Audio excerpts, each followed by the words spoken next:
এই সময় এসে দেখলাম যে ম্যাক্সিমাম মানুষজনেরই একটা ভালো স্মার্টফোন কেনার জন্য বাজেট এখন অ্যারাউন্ড 30 থেকে 40 হাজার টাকা।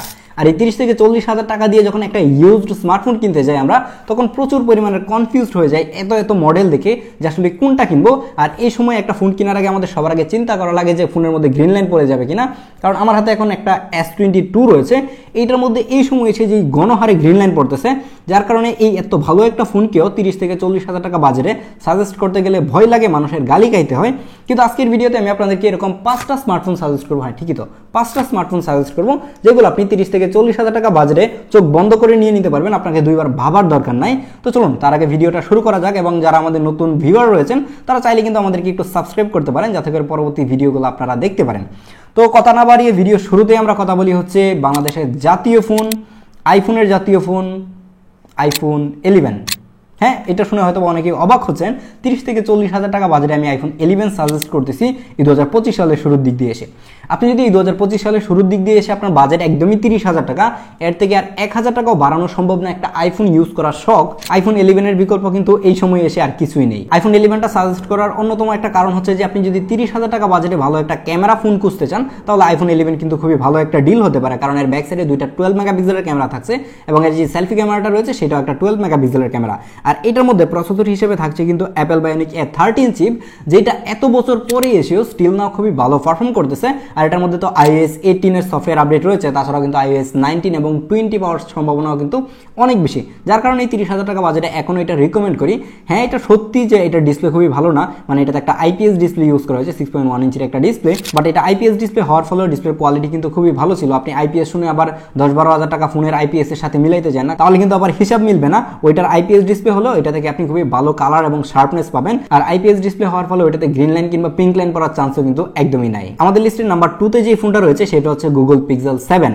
Google Pixel 7টা এক সময় লাখ টাকার ফোন হলেও এই সময়ে 2025 সালে এসে 30 থেকে 32 হাজার কিংবা মাঝে মাঝে পাক্কা 30 হাজার টাকায়ও পাওয়া যাচ্ছে।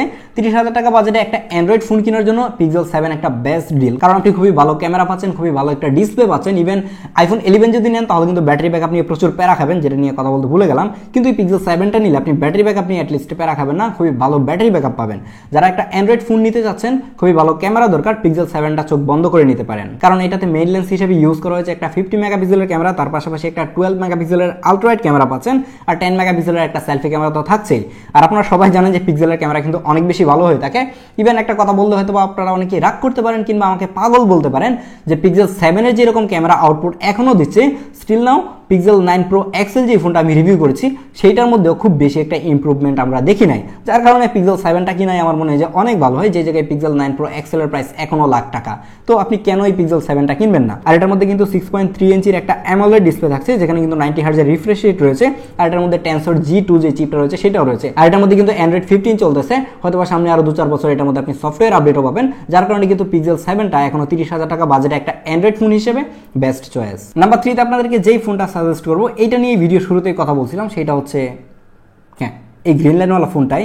যারা একটু রিস্ক নিয়ে একটা ফোন নিতে চাচ্ছেন তাদেরকে আমি বলবো যে S22টা আপনি এখনো চাইলে কিন্তু দেখতে পারেন, কারণ এইটাতে আপনি খুবই ভালো একটা ডিসপ্লে পাচ্ছেন। হ্যাঁ, এটা ডিসপ্লে ইস্যু রয়েছে, কিন্তু এটা ডিসপ্লেটা দেখেন যে এরকম ভালো একটা বেজেললেস ডিসপ্লে, একটা AMOLED ডিসপ্লে, যেটার মধ্যে আপনি আলট্রাসোনিক ফিঙ্গারপ্রিন্ট সেন্সর পাচ্ছেন। আর স্যামসাংয়ের ডিসপ্লে নিয়ে নতুন করে কিছু বলার নাই। আর স্ন্যাপড্রাগন 8 Gen 1 এর মতো একটা পাওয়ারফুল SoC থাকছে এই ফোনের মধ্যে। আর ব্যাক সাইডে থাকছে 3টা ক্যামেরা, যার মধ্যে একটা 3x টেলিফোটো লেন্স থাকছে, যেটা দিয়ে খুবই সুন্দর সুন্দর পোর্ট্রেট ছবি তোলা যায়। আর এটা দিয়ে কিন্তু পোর্ট্রেট ভিডিও করতে পারবেন, যে পোর্ট্রেট ভিডিওটাও মানে এই Pixel 7 কিংবা আইফোন 11 থেকে অনেক বেশি বেটার, যদিও কিনা আইফোন 11 এ পোর্ট্রেট ভিডিও কিংবা সিনেমাটিক ভিডিওর কোনো অপশন নাই, যার কারণে আমি এখনো কিন্তু এই S22টাকে সাজেস্ট করি। কিন্তু কেনার আগে আমি আপনাদেরকে আরেকবার বলে দিচ্ছি যে এই ফোনের মধ্যে কিন্তু গ্রিন লাইন পড়তে পারে, যে কোনো সময় কিন্তু আপনার ডিসপ্লে চলে যেতে পারে। এই রিস্ক নিয়েই কিন্তু আপনি এই ফোন চাইলে কিনতে পারেন।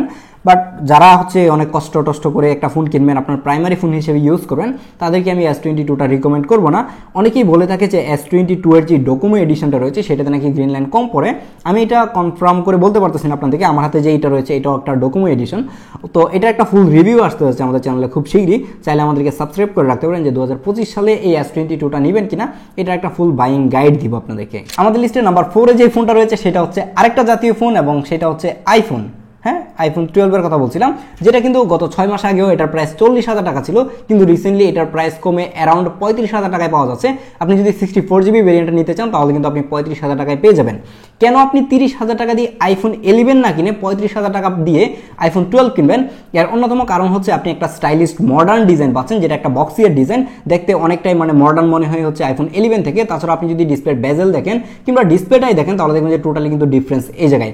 আইপিএস ডিসপ্লে ইউজ করা হয়েছে হচ্ছে আইফোন 11 আর এই জায়গায় আইফোন 12 এর মধ্যে একটা অ্যামোলেড ডিসপ্লে ইউজ করা হয়েছে। তাছাড়াও কিন্তু আপনি ব্যাটারি ব্যাকআপের দিকেও আইফোন 11 থেকে 12 এর মধ্যে একটু বেশি ব্যাটারি ব্যাকআপ পাবেন এই অ্যামোলেড ডিসপ্লের কারণে। তাছাড়াও কিন্তু আপনি 1-2 বছর সফটওয়্যার সাপোর্টও বেশি পাচ্ছেন আইফোন 11 থেকে। আইফোন 11 এবং আইফোন 12 এর একটা কম্পারিজন করেছিলাম আমি গত কিছুদিন আগে, সেটাও চাইলে আপনি আই কার্ড থেকে কিংবা ডেসক্রিপশন বক্সের লিঙ্ক থেকে দেখে আসতে পারেন, তাহলে ক্লিয়ারলি বুঝতে পারবেন যে কেন আপনি আইফোন 11 না নিয়ে আইফোন 12 নেবেন 5,000 টাকা অ্যাড করে। কারণ আপনি যদি আইফোন 11ও নিতে চান তাহলে 128GB যদি নেন তাহলে কিন্তু আপনি 35,000 টাকা দিয়ে নিতে পারবেন। তাহলে ওইটা না নিয়ে কেন আপনি আইফোন 12 নেবেন সেটা ডিটেইলে কিন্তু আমরা কথা বলেছি হচ্ছে কম্পারিজন ভিডিওতে, যার জন্য আর আপনাদেরকে এই ভিডিওতে বেশি কথা বলছি না।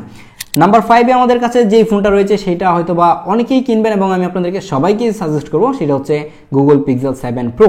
ওটারও কিন্তু আমাদের চ্যানেলে ফুল রিভিউ রয়েছে, সেটার লিঙ্ক আমি কমেন্ট বক্সে দিয়ে রাখবো। প্রত্যেকটারই রিভিউ রয়েছে, প্রত্যেকটার লিঙ্ক আমি কমেন্ট বক্সে দিয়ে রাখবো। এবং এই সময় এসে 25 সালে কেন আপনি গুগল পিক্সেল 7 প্রোটা কিনবেন? কারণ 40,000 টাকা বাজারে এর থেকে বেস্ট ডিল এখন পর্যন্ত আমার কাছে একটাও মনে হচ্ছে না। হ্যাঁ, এই বাজারে অনেক ফোন রয়েছে, যেমন আইফোন 12 128GB রয়েছে, তাছাড়া হচ্ছে S22 প্লাস যে ফোনটা রয়েছে সেটারও কিন্তু এখন 40,000 টাকা এরকম প্রাইস রেঞ্জে পাওয়া যাচ্ছে। কিন্তু S22 প্লাস এর কিন্তু হিটিং ইস্যু রয়েছে, তাছাড়া দেখা যায় যে ওইটাতে গ্রিন লাইন পড়ে যাওয়ার সম্ভাবনা রয়েছে।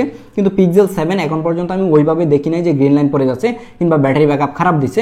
এখনও এটার ক্যামেরা স্টিল নাও অনেক বেশি ভালো। তাছাড়া এটাতে একটা 5x পেরিস্কোপ টেলিফোটো লেন্স থাকছে, যেটা দিয়ে কিন্তু আপনি অনেক ভালো ফটোগ্রাফি করতে পারবেন। যারা ভিডিওর জন্য নিতে চাচ্ছেন তারাও কিন্তু চাইলে নিতে পারেন, কারণ এটাতে ব্লার ভিডিও নামের অপশন রয়েছে, আপনি এটা দিয়ে চাইলে কিন্তু ব্লার ভিডিও করতে পারবেন। যার কারণেই কিন্তু 40,000 টাকা বাজেটে পিক্সেল 7টা কিন্তু এখনো একটা বেস্ট ডিল। আপনি যদি 40,000 টাকা বাজেটে ওভারঅল সবকিছু দেখেন তাহলে দেখবেন যে পিক্সেল 7 এর পারফরম্যান্স, ডিসপ্লে কিংবা ক্যামেরা সবকিছুই কিন্তু ভালো, যার কারণে কিন্তু এইটা রিকমেন্ড করা। আপনার জানার মতো যদি অন্য কোনো অপশন থেকে থাকে তাহলে অবশ্যই চাইলে এই ভিডিও নিচে কমেন্ট করতে পারেন। আপনার কমেন্টটাকে পিন করে দেওয়ার চেষ্টা করবো যাতে করে মানুষজনের হেল্প হয় এবং ভালো একটা ডিভাইস পারচেজ করতে পারে। তো দেখা হচ্ছে পরবর্তী ভিডিওতে, সে পর্যন্ত ভালো থাকবেন, সুস্থ থাকবেন, আল্লাহ হাফেজ।